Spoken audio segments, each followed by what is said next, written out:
পালঙ্কে ঘুমাইছে আরে সোনা মা ওই গো তালই পালঙ্কে ঘুমাইছে আমার তালই পালঙ্কে ঘুমাইছে সোনা মা ওই গো তালই পালঙ্কে ঘুমাইছে। তালই যখন কইল তার পকেটে পয়সা করি নাই, তখন মা ওই জানে বলল, তালই তুমি কি গঞ্জে যাবা না আমি নিজে হাঁটা দিব?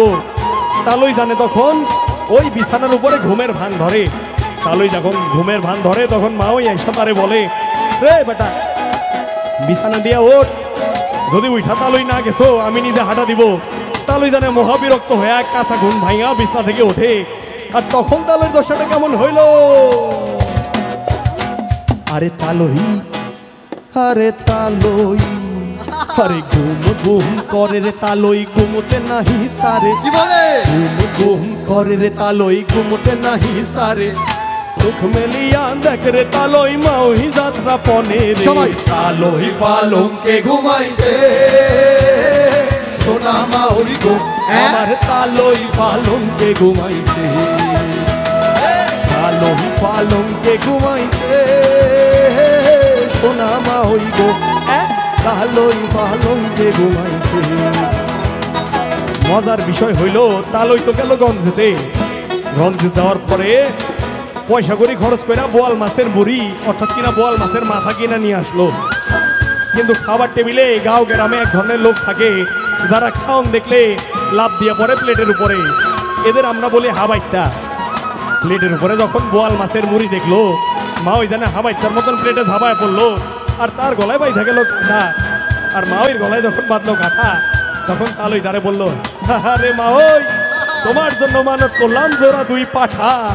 আর তখন তার দশাটা কেমন হইল, আরে বোয়াল মাছের মুড়ি খাইয়া গলাতে লাগলো কাটা। বোয়াল মাছের মুড়ি খাইয়া গলাতে লাগলো কাটা।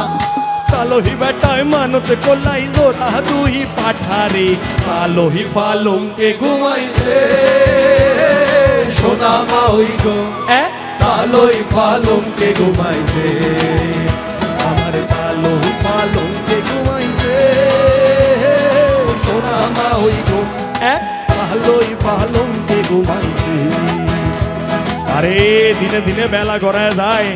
এইখানে মুরব্বীজন যারা আছেন তারা জানেন গাঁও গ্রামের একটা কথা আছে, শ্বশুর বাড়ি মধুর হাড়ি কিন্তু অতিরিক্ত থাকলে জুতার বাড়ি। তবে কিনা এই তালই জানের কন্যার শ্বশুর বাড়ি খুব চমৎকার একটা জায়গা ছিল। সে যখন সারাদিন পার করা ওই বেলা শেষে নয়া লুঙ্গি আর পাঞ্জাবি আবার গায়ে জড়ায়া হাঁটা দিল রতনপুর গ্রামের নাও পারের দিকে। আহারে গাঁও গ্রামের মাইয়া আমার এদিকে মায়েরা বোনেরা যারা আছে তারা জানেন যে শ্বশুর গৃহে থাকার সময় পিতা যখন আসে সে বিদায় নেওয়ার সময় কন্যার বুকটা কেমন ছলাৎ করে ওঠে, তার চোখের কোণে কেমনে পানি চলে আসে। রতনপুর গ্রামের নাও পারের দিকে হাঁটা দেয় তালই। গাঁও গ্রামের মাইয়া শাড়ির আসল মাথার উপরে তুইলা চোখের কোনা মুছতে মুছতে তালইরে আগায় দেয় দূর বহুদূর। নৌকায় পা রাখে তালই, ঈশান কোণে জমা হয় মেঘ, যে বৃষ্টির পানি দেয় আল্লাহ সেই পানি দেখা যায় কন্যার চোখে। আর এমনি কইরা দিগন্তে যদ্দূর যায় তদ্দূর তাকায় থাকে কন্যা পিতার বিদায়ের দিকে। এমনি কইরা শেষ হয়ে যায় গাঁও গ্রামের আর একটা রূপকথা, পিতা কন্যার ভালোবাসার কথা। ওরে আমার তালহি পালঙ্কে ঘুমাইছে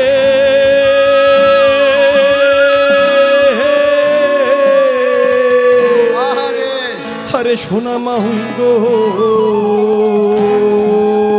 আমার তালই পালঙ্কে ঘুমাইছে। Thank you.